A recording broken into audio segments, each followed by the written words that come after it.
యెహెజ్కేలు గ్రంథము 3వ అధ్యాయము. మరియు ఆయన నాతో ఈలాగు సెలవిచ్చెను, నరపుత్రుడా, నీకు కనబడిన దానిని భక్షించుము. ఈ గ్రంథమును భక్షించి ఇశ్రాయేలీల యొద్దకు పోయి వారికి ప్రకటన చేయుము.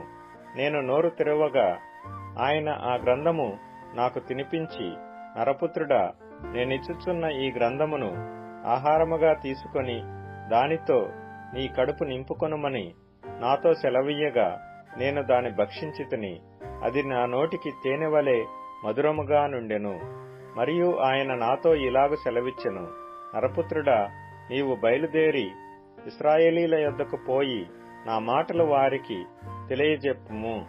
నీవు గ్రహింపలేని ఏస మాటలు పలుకు జనుల యొద్దకు కాదు, ఇశ్రాయేలీల యొద్దకే నిన్ను పంపుచున్నాను. నీవు గ్రహింపలేని ఏస మాటలు పలుకు అన్యజనుల యొద్దకు నిన్ను పంపుటలేదు. అట్టి వారి యొద్దకు నేను నిన్ను పంపిన ఎడల వారు నీ మాటలు విందురు. అయితే ఇశ్రాయేలీలందరూ సిగ్గుమాలిన వారును కఠిన హృదయులునై నేను చెప్పిన మాటల నాలకింప నొల్లక యున్నారు గనుక నీ మాటలు విననొల్లరు. ఇదిగో వారి ముఖము వలెనే నీ ముఖమును కఠినమైనదిగా నేను చేసెదను. వారి నుదురు వలెనే నీ నుదురును కఠినమైనదిగా చేసెదను.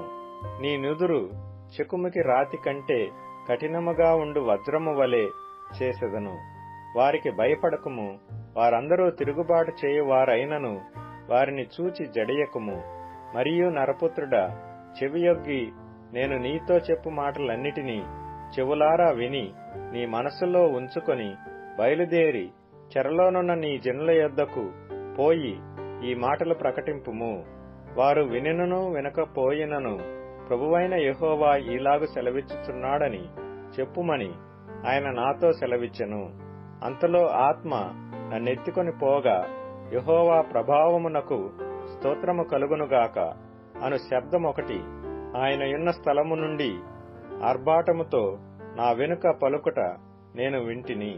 మరియు ఆ జంతువుల రెక్కలు ఒకదానినొకటి తగులుట వలన కలుగు చప్పుడును, వాటి ప్రక్కనున్న చక్రముల ధ్వనియు గొప్ప సందడి జరుగుచున్నట్లుగా నాకు వినబడెను. ఆత్మ నన్నెత్తి తోడుకొని పోగా నా మనసునకు కలిగిన రౌద్రాగ్ని చేత బహుగా వ్యాకులపడుచు కొట్టుకొని పోయినప్పుడు యెహోవా హస్తము నా మీద బలముగా వచ్చెను. నేను కెబారు నది దగ్గర తేలాబీబు అను స్థలమందు కాపురముండు చెరపట్టబడిన వారి యొద్దకు వచ్చి వారు కూర్చున్న స్థలమందు కూర్చుండి ఏమియూ చెప్పకయు కదలకయు నున్న వాడనై 7 దినములు వారి మధ్య నుంటిని. ఆ 7 దినములు జరిగిన తరువాత యెహోవా వాక్కు నాకు ప్రత్యక్షమై ఇలాగు సెలవిచ్చెను, నరపుత్రుడా, ఇశ్రాయేలీలకు కావలిగా నేను నిన్ను నియమించియున్నాను. కాబట్టి నీవు నా నోటి మాట ఆలకించి నేను చెప్పిన దానిని బట్టి వారికి హెచ్చరిక చేయుము. అవశ్యముగా నీవు మరణమవుదువని నేను దుర్మార్గుని గూర్చి ఆజ్ఞ ఇయ్యగా నీవు అతనిని హెచ్చరిక చేయకయు అతడు జీవించున్నట్లు తన దుర్మార్గతను విడిచిపెట్టవలెనని వానిని హెచ్చరిక చేయకయు నుండిన ఎడల ఆ దుర్మార్గుడు తాను చేసిన దోషమును బట్టి మరణమవును గాని అతని రక్తమునకు నిన్ను ఉత్తరవాదిగా ఎంచుదును.